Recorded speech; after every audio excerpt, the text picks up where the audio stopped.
Hello বন্ধুরা, সবাইকে জানাই শুভ সকাল। আর করছি, আর তোমাদের বড়দের জানাই আমার প্রণাম, আর ছোটদের জানাই আমার অনেক অনেক অনেক ভালোবাসা। যারা যেখান থেকে আমার ভিডিও দেখছো তাদের সবাইকে অনেক অনেক ধন্যবাদ। আর আমি দেখো সকালবেলায় রাতেই ভিডিও এডিট করতে বসে দেখো আমি দেখতে পেলাম যে আমার ভিডিওগুলি সব উল্টো পাল্টা হয়ে গেছে, উল্টোভাবে ক্যামেরা রাখা হয়ে গেছে। আর দেখো আমি উল্টোভাবে তোমাদের সঙ্গে উল্টোভাবে, ধরো পা মাটিতে রয়েছে, মাথা গাছের দিকে রয়েছে, এইভাবে করে ভিডিওটা শুরু করছি। সকালবেলায় আমি দেখো তুলসী মন্দির মুছে নিচ্ছি। আজকে হচ্ছে সারান্নে তো তোমরা তো জানো, যারা আমার ভিডিও দেখো, যে আমরা কিছুই করতে পারবো না একটা বছর অন্তত। আমার শ্বশুরের মানে বাৎসরিক কাজটা না হওয়া অবধি আমরা কিছুই করতে পারবো না। ওর জন্যে তবুও ঘর দুয়ার যেগুলি মোছা পরিপাটি করা সেগুলিই করে নেবো। এখন চলো, অনেকটা সকালেই উঠেছি, উঠে হাঁটতে গেছি, ফুল কুড়িয়েছি, সেগুলি আর তোমাদের সাথে শেয়ার করলাম না। আর এখন বসে গেছি তুলসী মঞ্চে জল দিতে। জল দেওয়া হয়ে গেছে। এখন চলে যাব ওপাশে আমি আমার ওই পাশটায় গিয়ে এখন কাজ সেরে নেবো। এটা হচ্ছে সামনে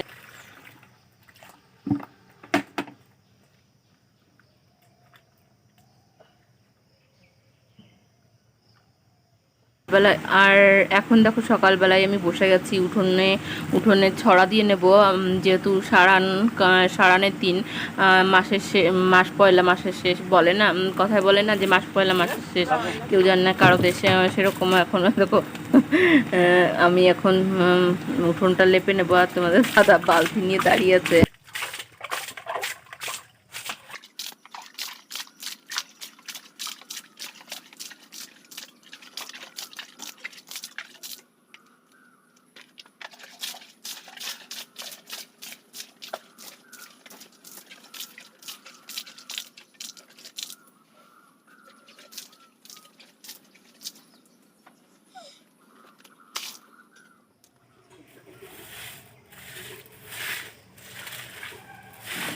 দেখো আমি এখন মানে ছড়া দেওয়া হয়ে গেছে উঠোনে। এখন আমি ওই ঝাঁটা দিয়েই, মানে ডান্টিওয়ালা ঝাঁটা দিয়েই আমি ওই যেখানে বেশি করে জল আর গোবর দিয়ে ছড়া দিয়েছি সেটা এখন পরিষ্কার করে নিচ্ছি, মানে লেপে নিচ্ছি উঠোনটা। কারণ আমার মাজার প্রবলেমের জন্য আমি নিচু হয়ে কাজ করতে পারি না, ভীষণ সমস্যা হয়।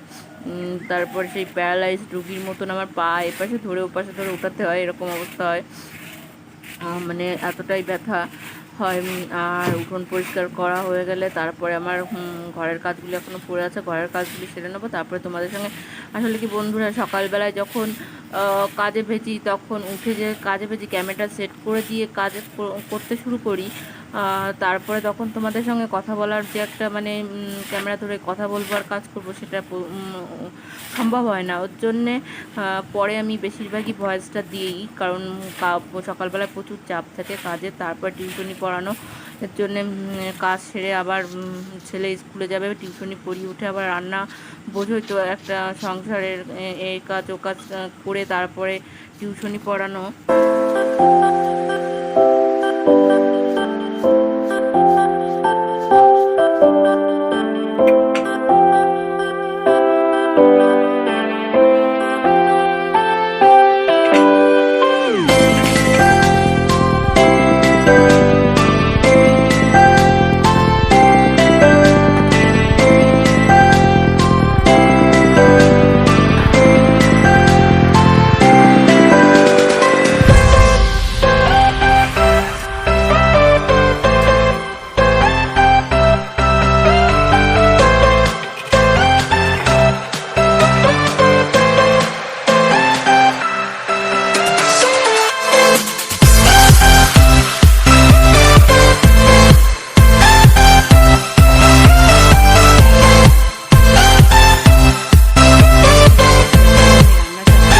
আর পিছনে দেখো পুরো সবুজ বাগান, আর বেড়া সবটুকুই লাগানো প্রায় কমপ্লিট, খালি এইটুকু বাদ আছে,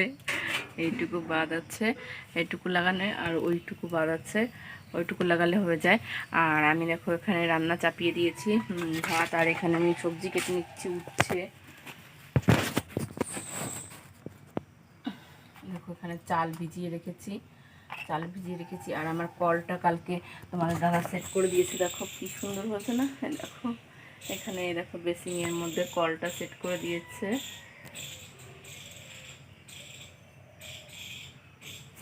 গ্রামের রান্নাঘর হলে কি হয়, তবুও এরকম শান্তি। উনুনে রান্না অনেকে পছন্দ করেন, কিন্তু আমার উনুনে রান্না করতে ভালো লাগে, কেননা উনুনের জালটা তাড়াতাড়ি হয়, আর গ্যাসে টিপ টিপ টিপ টিপ করে রান্না করতে আমার ভালো লাগে না। আর এখানে উচ্ছে আলু কেটে নিচ্ছি, আর মাছ আছে দেখো, যে মাছ রয়েছে এর মধ্যে, লোটে মাছ না কি মাছ বলে, লোটে মাছও আছে।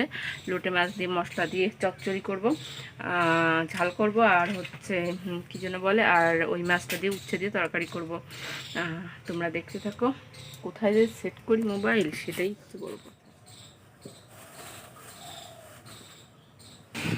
চলে এসেছি রান্না করতে। আর দেখো রান্না করতে করতে আমি কি করি, রান্না করতে করতে বেশিরভাগ সময় আমি একাই সবজি কেটে নিই। আমার যখন শাশুড়ি মা আমার ভিতরে খায় তখনও আমি বেশিরভাগ একাই সবজি কেটে নিই, কারণ আমার ওই মানে একা হাতে কাজটা করতেই বেশি পছন্দ হয়।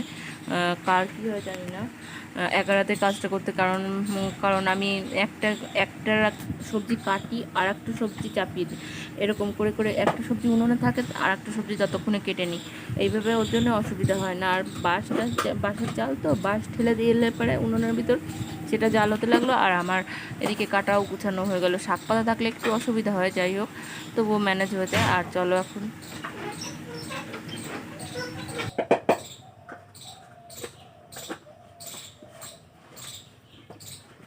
আগে দৌড়ে দৌড়ে রান্নাঘরের থেকে বাইরে যেতে হতো কলে, এখন জলটা ভরে নিলে পরে, হ্যাঁ জল আনতে একটু কষ্ট হয়, কিন্তু জলটা ভরে নিলে পরে আর সমস্যা নেই। রান্নাঘরে বসে বসে এই জায়গায় বসে বসে ধোয়া টোয়া সব কিছু হয়ে যাচ্ছে। আর উনুনটাও খুব ভালোই হয়েছে, খারাপ হয়নি, উনুনটাও খুব সুন্দর চলছে। নিজে করে আর মাছগুলি দেখো এখন মাখিয়ে নিলাম, এখন মাছগুলি ভেজে নেবো। চলো দেখো, ওখানে মাছ ভাজা বসিয়ে দিয়েছি, তারপরে মোবাইল রাখার অনেকটা সমস্যা হয়। দেখো মাছ ভাজাটা বসিয়ে দিয়েছি, পুরো রোদ্দুর, মানে সামনেও জানলা কেটে নিয়েছি উনুনের সামনে, আর এখানে পিছনেও জানলা। মানে রান্নাঘরটা আমি মোটামুটি খোলামেলাই করার চেষ্টা করেছি, কেননা রান্নাঘর খোলামেলা না হলে মানে একটা অন্ধকার অন্ধকার ভাব হয়ে যায়। ওর জন্য আগে অন্ধকারই ছিল, এবার পিছনে তোমরা তো দেখতে আমি আগে নিচে রান্না করতাম, ওই নিচে ওইখানে রান্না করতাম, কিন্তু এখন আমি এখানে রান্না করি, কেননা ওই নিচে বৃষ্টি বর্ষা হলে জল উঠে যায়। ওর জন্যে এখন এখানে বানিয়ে নিলাম পিছনে। আর উনুনে রান্না, গ্রামের বাড়ি থেকে উনুনে রান্না করবো না এটা তো আর হতে পারে না, অবশ্যই উনুনে রান্না করব। গ্যাসের থেকে অনেক সাশ্রয়। আর আমাদের পিছনে অনেক বাঁশবাগান, গাছগাছালি, এই যে পিছনে দেখছো পুরো বাগান, এখান থেকে আমাদের সবটুকু। চলো, আমার ছেলের পড়া হয়ে গেছে, চলে এসছে হয়েছে, কী করতে দেখিস সবাই দেখবে, তাড়াতাড়ি কান্না কর, হ্যাঁ কর কান্না। দেখো এ পড়তে আসে প্রতিদিন কান্না করে, দেখো প্রতিদিন কান্না করে, একটা দিনও কামাই নেই। একটু কান্না করে দেখা, ওই দেখো কানবে, এখনই কানবে, কান্না কর। লোকেরা দেখিস কেন তোকে কী বলে, ওর মা দিতে আসবে, ওর মাকে ছাড়বে না, আর প্রতিদিন কান্না করবে, এই তেল মাখাতে মাখাতে 1 ঘন্টা। কান্না কর, কান্না করলেই ওই লোকরা দেখবে, দেখে তোরে বলদ বলবে তিতলি ভালো।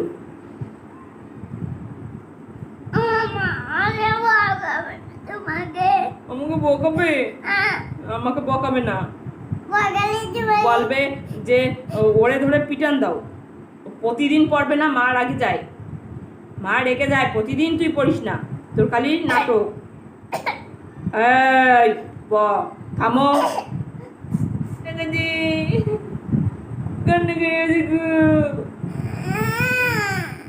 কান্না কর।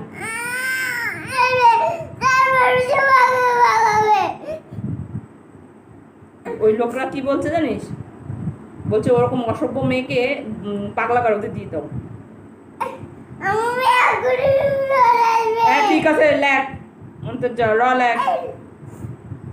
র লেখ, না লেখা অব্দি মা আসবে না, লেখা হবে মাও দেখবি বেরোয় যাবে বড়ানিদের ঘর থেকে। তোর লেখা হয়ে গেলে তোর নিতে আসে না তোর মা, প্রতিদিন বাহানা করিস। চুপ, ওই যে পাথর দেখো কাটা মেশিন বন্ধুরা, দিয়ে কলা কাটি দেবে না। এই বাচ্চাটাকে মানে পড়াতে দিয়ে আমি তোকে যে বাড়ি কাজ কতটা করতেছে? মানে দুর্ভোগের ভিতর পড়েছি, তাই? মানে ও প্রতিদিন আসবে আর কান্না করবে, এত কান্না করে মানে কাদের বাড়ি? বিরক্ত লাগবে লাস্ট পর্যন্ত। এরকম বাচ্চা যদি তোমরা সেগুলি তো কেউ বুঝিস। ওরকম টিউশনি করো বা এই পড়াও, রিত্তিকা, তাহলে আমাকে পড়াশোনা তো কমেন্টে করতেই তো জানিও পারে তো না। কাদের কি কটা করবি? এরকম বাচ্চা আছে। রান্ধুনি হবি? রান্ধুনিও তো এই এগুলো মানে চ্যালেঞ্জ একে লাগে। পড়াতে গেলে মানে এই প্রচুর রিত্তিকা, প্রচুর প্রচুর ধরছে, তারপর ওকে যদি এদিক তাকা। আদর করে বলি নাকের ও প্যান আরো পরে বেশি খা, রকম নাক কান্না মোচ। করে, আর এই যদি নাক মোচ। বকে বলি তাহলে ওরকম ফুলবে, মারামারি, প্রতিদিন গায়ে কান্না পর্যন্ত করবে হাত তোলে, প্রতিদিন। এতটা মানে দুষ্টু। খণ্ডের তো অনেশ্বর। যাই হোক, তবুও অনেশ্বর দেখ। পড়াচ্ছি, ওর মা বললো পড়াও, কি করা যাবে, বাড়িতেও খুব দেখো বন্ধুরা, দুষ্টুমি করে। সারাদিন কাজ করে এখন এই জায়গা এই একটা ফ্যাও, মানে একে পড়াতে যে কতটা বিরক্ত হয় মানে বলবো না। এরকম বাচ্চা মানে পড়ানো নিজের মাথা খারাপ করা, তাছাড়া আর কিছুই না। এরকম বাচ্চা পড়ানো যায় না। এত আদর করে বুঝায় বলবো তবু শুনবে না। যতক্ষণ এই যে বকা খাবে, মার খাবে, তারপরে আস্তে আস্তে করে শুনবে। প্রতিদিন এক বাহানা। আজ 2 মাস ধরে পড়তে আসছে ও, 2 মান্থ। 2 মাসের মধ্যে মনে হয় 2-1 দিন হয়তো সুস্থভাবে পড়েছে, আর না হলে প্রতিটা দিন হচ্ছে ও গৌরব, প্রতিটা দিন।